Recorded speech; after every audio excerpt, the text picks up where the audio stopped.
Parts of speech. Preposition Bangla অর্থ পদান্বয়ী অব্যয়। Pre অর্থ পূর্বে আর পজিশন অর্থ অবস্থান। প্রিপোজিশন হলো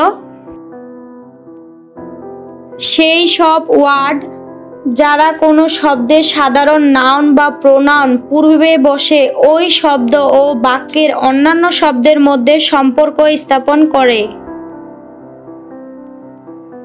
সুতরাং যে ওয়ার্ড কোনো নাউন বা প্রোনাউনের পূর্বে বসে সেই নাউন বা প্রোনাউনের সাথে বাক্যের অন্তর্গত অপর কোনো ওয়ার্ডের সম্বন্ধ প্রকাশ করে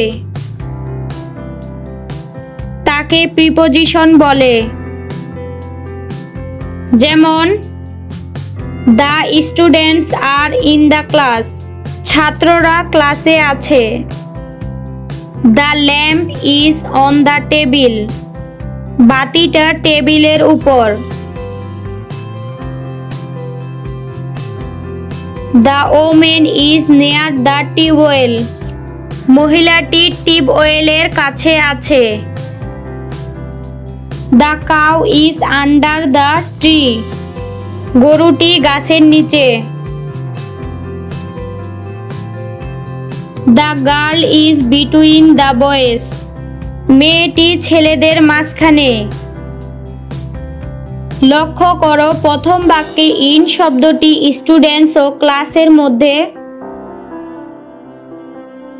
দ্বিতীয় বাক্যে অন শব্দটি ল্যাম্প ও টেবিলের মধ্যে, তৃতীয় বাক্যে নেয়ার শব্দটি ওমেন ও টিউবওয়েলের মধ্যে, চতুর্থ বাক্যে আন্ডার শব্দটি কাউ ও টি এর মধ্যে এবং পঞ্চম বাক্যে বিটুইন শব্দটি গার্ল ও বয়েসের মধ্যে সম্পর্ক বোঝাচ্ছে। সুতরাং ইন, অন, নেয়ার, আন্ডার ও বিটুইন শব্দগুলো প্রিপোজিশন। আরও কিছু প্রিপোজিশনের উদাহরণ হচ্ছে at, of, from, to, by, into, for, with, about, without, before, after, within, over ইত্যাদি। কনজাংশন বাংলা অর্থ সংযোজক অব্যয়।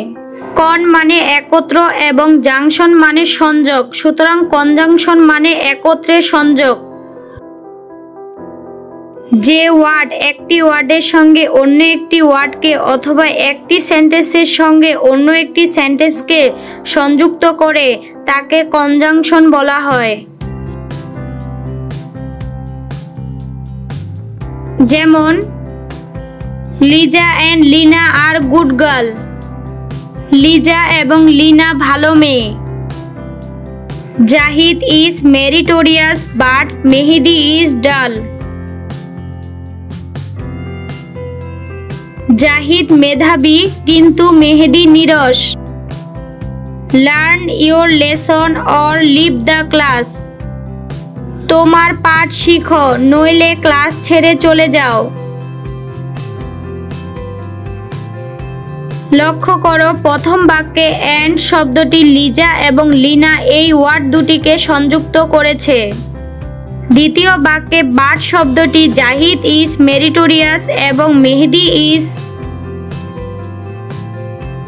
ডাল এই বাক্য দুটিকে সংযুক্ত করেছে। তৃতীয় বাক্যে অর শব্দটি লার্ন ইয়োর লেসন এবং লিভ দ্য ক্লাস এই বাক্য দুটিকে সংযুক্ত করেছে।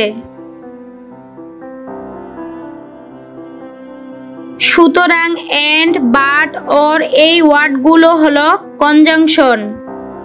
আরও কিছু প্রচলিত কনজাংশন হচ্ছে yet, if, through, since, lest, unless, until, because ইত্যাদি। ইন্টারজেকশন বাংলা অর্থ অনব্যয়ী অব্যয়। যে শব্দ দিয়ে মনের আকস্মিক ভাব বা আবেগ প্রকাশ করা হয় তাকে ইন্টারজেকশন বলে। যেমন oh what a beautiful bird it is, oh কি সুন্দর পাখিটা। Ah this tea is nice, ah এই চাটা দারুণ। Alas the man is dead. হায়, লোকটা মারা গেছে। এখানে ও শব্দটি দ্বারা বিস্ময়, আ শব্দটি দ্বারা আনন্দ এবং আলাস শব্দটি দ্বারা দুঃখ প্রকাশ করা হয়েছে। অর্থাৎ এগুলো দ্বারা মনের অনুভূতি প্রকাশ পাচ্ছে। সুতরাং এগুলো ইন্টারজেকশন। ভিডিওটা ভালো লাগলে প্লিজ এই পেজে লাইক সাবস্ক্রাইব করে দাও।